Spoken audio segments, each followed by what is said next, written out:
বাংলাভাষীদের প্রতি বিজেপির বিদ্বেষমূলক আচরণের বিরুদ্ধে বনগাঁয় তৃণমূল কংগ্রেসের প্রতিবাদ মিছিল। ভারতের বিভিন্ন প্রান্তে কেন্দ্রের শাসক দল বিজেপির প্ররোচনায় বাংলাভাষীদের বিরুদ্ধে বিদ্বেষমূলক প্রচার এবং বৈষম্যের বাতাবরণ তৈরির যে ষড়যন্ত্র রচিত হয়েছে, তার বিরুদ্ধে পশ্চিমবঙ্গ রাজ্য তৃণমূল কংগ্রেসের সভাপতি সাংসদ সুব্রত বক্সী মহাশয়ের নির্দেশ অনুসারে আজ পশ্চিমবঙ্গের দিকে দিকে প্রতিবাদ মিছিলের আয়োজন হয়।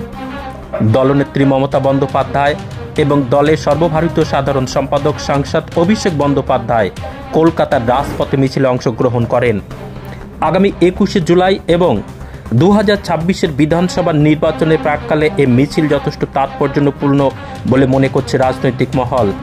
আজ উত্তর 24 পরগনা জেলার বনগাঁ মহকুমার বনগাঁ সাংগঠনিক জেলা তৃণমূল কংগ্রেসের উদ্যোগে বনগাঁ ত্রিকোণ পার্ক সংলগ্ন নীল দর্পণ প্রেক্ষাগৃহের সামনে থেকে মিছিল শুরু হয়ে বনগাঁ 1 নম্বর রেলগেট স্থিত হরিচাঁদ গুরুচাঁদ ঠাকুরের আবক্ষ মূর্তির কাছে এসে এই মিছিল শেষ হয়।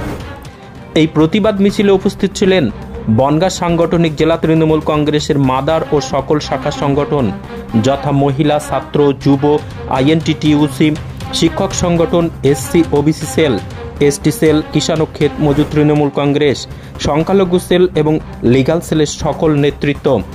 আজকের এই প্রতিবাদ মিছিলে বৃষ্টিকে উপেক্ষা করে কর্মী সমর্থকদের উপস্থিতি ছিল চোখে পড়ার মতো।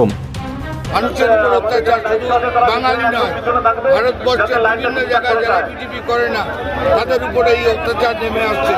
বাংলার মুখ্যমন্ত্রী তার প্রতিবাদ করেছেন, সারা জেলার সাথে সাথে আমাদের বনগাঁ জেলাও সেই পথে হাঁটছেন।